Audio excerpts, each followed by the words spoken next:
Oke, Assalamualaikum warahmatullahi wabarakatuh. Selamat pagi, salam sejahtera bagi kita semua. Perkenalkan, saya Muhammad Zidan Amanazar Saifullah dengan NIM 2211102030. Nah, saya berasal dari Telkom University of Purwokerto, jurusan Informatika. Nah, di sini saya akan mempresentasikan tentang apa sih itu ontologi, alignment, dan evaluation. Nah, bagi siapa yang penasaran, tetap ikuti saya. Masuk ke slide selanjutnya. Di sini ada pengertian ontologi. Nah, yang pertama ada ontologi bukanlah kenyataan, melainkan proyeksi kontekstual atau realitas. Terus ada lagi ontologi berbeda dan dapat mempresentasikan pengetahuan yang sama atau serupa. Ada perbedaan terjadi karena tugas aplikasi, konversi, dan batasan yang berlainan. Terus ada penjajaran adalah proses penentuan korespondensi antar konsep ontologi. Nah, kita akan jelaskan per poinnya terlebih dahulu. Yang pertama, ada ontologi bukanlah kenyataan. Nah, maksud di sini adalah kita menekankan bahwa ontologi adalah model atau representasi atas realitas, bukan realitas itu sendiri. Nah, seperti contoh, seperti peta bukan negara yang sebenarnya. Nah, jadi sebuah peta itu tidak walaupun memetakan negara itu, tapi bukanlah negara yang sebenarnya. Yang selanjutnya ada ontologi berbeda dapat merepresentasikan pengetahuan yang sama atau serupa. Nah, maksudnya itu proyeksi kontekstual nih. Ontologi dirancang untuk konteks dan kebutuhan tertentu. Contohnya, ontologi untuk rumah sakit akan berbeda dengan ontologi untuk toko online, meskipun keduanya mungkin memiliki konsep pasien dan pelanggan. Nah, yang ketiga itu ada perbedaan terjadi karena tugas aplikasi, konvensi, dan batasan yang berlainan. Nah, maksudnya di sini mengapa perbedaan terjadi? Nah, itu karena aplikasi memiliki tugas yang berbeda, terus organisasi mengikuti konvensi berbeda, terus ada batasan teknis yang berbeda juga. Nah, yang selanjutnya ada penjajaran adalah proses menentukan korespondensi antar konsep ontologi. Nah, di mana di sini definisi penjajaran akhiri dengan definisi formal proses menentukan korespondensi hubungan antar konsep-konsep dan ontologi yang berbeda. Nah, yang selanjutnya di sini ada ontologi alignment. Nah, ontologi alignment merupakan proses untuk menentukan kecocokan atau korespondensi antara konsep-konsep yang terdapat dalam ontologi. Proses ini berperan penting dalam menyelaraskan berbagai perbedaan yang mungkin muncul, seperti perbedaan penamaan, struktur, maupun makna. Nah, konsep sehingga kedua maupun makna konsep. Nah, mohon maaf. Sehingga kedua ontologi dapat digunakan bersama secara konsisten dan terpadu. Nah, yang selanjutnya di sini ada jenis heterogenitas. Nah, yang pertama jenis-jenis heterogenitas di sini ada 1, 2, 3, 4, 5, ada 5. Nah, yang pertama ada heterogenitas sintasis. Nah, di mana heterogenitas sintasis berbeda bahasa yang digunakan untuk mempresentasikan ontologi. Nah, seperti mengatakan hal yang sama dalam XML vs JSON. Nah, ini yang paling mudah diselesaikan karena hanya masalah konversi formal.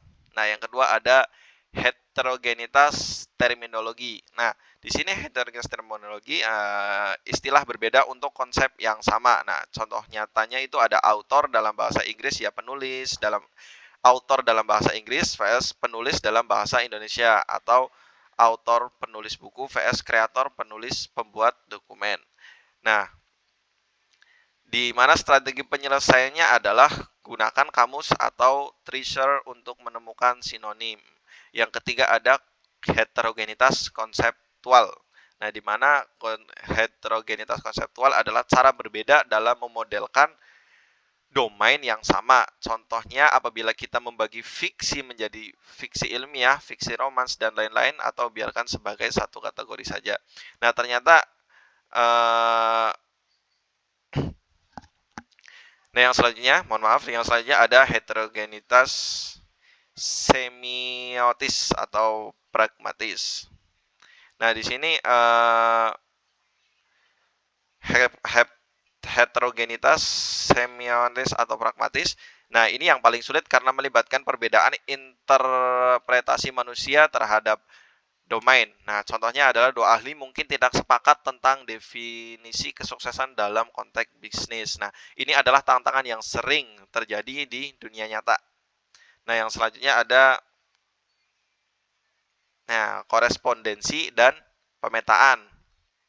Nah, di sini korespondensi dan pemetaan. Nah, korespondensi didefinisikan sebagai bisa dilihat pada PPT. Nah, ID, E1, E2, R, dan N. Nah, di sini ID pengenalan untuk korespondensi. Nah, ID setiap korespondensi perlu identitas unik seperti nama ID pada database. Yang kedua ada E1 dan E2.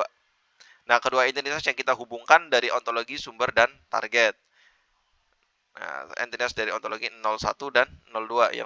Yang selanjutnya adalah R. Relevasi, ekuivalensi sama dengan lebih umum, lebih dari sama dengan kurang umum, kurang dari sama dengan, dan lain-lain. Nah, inilah yang paling penting. Nah, yang pertama ada sama dengan ekuivalensi, artinya kedua konsep benar-benar sama. Yang kedua ada lebih dari sama dengan atau lebih umum, lebih luas cakupannya dari E2. E1 lebih luas cakupannya daripada E2. Nah, yang kedua adalah kurang umum atau kurang dari sama dengan. Nah, di mana di sini E1 lebih spesifik daripada E2. Nah, yang selanjutnya adalah N. Ukuran kepercayaan. Nah, rentang 0 sampai dengan 1. Nah, bisa dijelaskan contohnya nih ya. Ada rentang kepercayaan. Contoh, nah seperti ukuran kepercayaan rentang 0 dari 1. Semisal 0 itu tidak ada hubungan, 0,5 ragu-ragu, 1,0 itu sangat yakin. Nah, itu contoh N atau ukuran kepercayaan. Nah, yang selanjutnya adalah tingkat pencocokan. Nah, tingkat pencocokan di sini ada dua, ada level elemen sama level struktur. Nah, yang pertama kita akan bahas level elemen dulu. Nah, level elemen itu berbasis string. Nah, mencocokkan nama atau deskripsi entitas. Nah, membandingkan teks nama atau deskripsi langsung. Nah, contohnya nih, mencocokkan author dengan writer menggunakan algoritma kesamaan teks. Nah, yang selanjutnya ada berbasis linguistik atau menggunakan NLP dan Treasure untuk relasi linguistiknya. Nah, di mana relasi linguistik adalah menggunakan natural language, proses, dan kamus untuk memahami hubungan kata. Yang selanjutnya ada berbasis batasan. Nah, ini mempertimbangkan tipe dan kardinalitas properti. Yang selanjutnya ada berbasis ekstensional, yaitu membandingkan berdasar kesamaan instansi. Nah, yang selanjutnya ada teknik mencocokkan tingkat struktur atau level struktur. Nah, di sini ada yang berbasis graf, berbasis taksonomi, dan berbasis metode atau analisis data. Nah, ini berbasis graf. Ontologi sebagai graf berlabel, jika node serupa, tetangga juga serupa. Berbasis taksonomi hanya mempertimbangkan relasi spesialis atau generalis. Yang ketiga ada berbasis metode, memanfaatkan interpretasi semantik ontologi. Yang keempat ada analisis data, statistik, dan regularitas untuk metrik jarak. Yang selanjutnya ada apa itu sih evaluasi ontologi. Nah, ini masuk ke bab yang berbeda dengan yang tadi. Yang berbeda dengan yang tadi. Yang selanjutnya ada apa itu evaluasi ontologi. Nah, evaluasi ontologi merupakan proses untuk menilai apakah suatu ontologi benar-benar memenuhi tujuan pembuatannya. Melalui evaluasi ini, diperiksa apakah ontologi mampu mempresentasikan pengetahuan yang diinginkan, mendukung kebutuhan pengguna, serta berfungsi sesuai konteks penggunaan yang telah ditetapkan. Oke, yang selanjutnya dalam evaluasi ontologi itu ada kriteria. Nah, di mana kriteria itu ada kriteria logis, kriteria struktural, dan kriteria akurasi. Nah, di mana untuk kriteria logis terlebih dahulu, mari kita mulai dengan evaluasi pada level logis. Nah, di sini definisinya dulu. Ontologi yang inkonsisten adalah ontologi yang tidak memiliki mode logis, artinya tidak ada dunia atau interpretasi di mana semua pernyataan dalam ontologi ini itu benar sekaligus. Nah, yang di mana ada ontologi disebut insconsistent atau tak terpenuhi jika tidak memiliki model logis. Contoh kesalahannya, nah bisa dilihat. Nah, book adalah subclass dari publication, yang selanjutnya ada book adalah disjoin dengan publication atau pernyataan yang dimana pernyataan satu dan pernyataan kedua. Nah, untuk pernyataan pertama mengatakan setiap buku adalah publikasi, pernyataan kedua mengatakan tidak ada buku yang adalah publikasi. Ini kontradiksi total. Tidak ada dunia di mana kedua pernyataan ini bisa benar sekaligus. Nah, yang selanjutnya yaitu ada kriteria.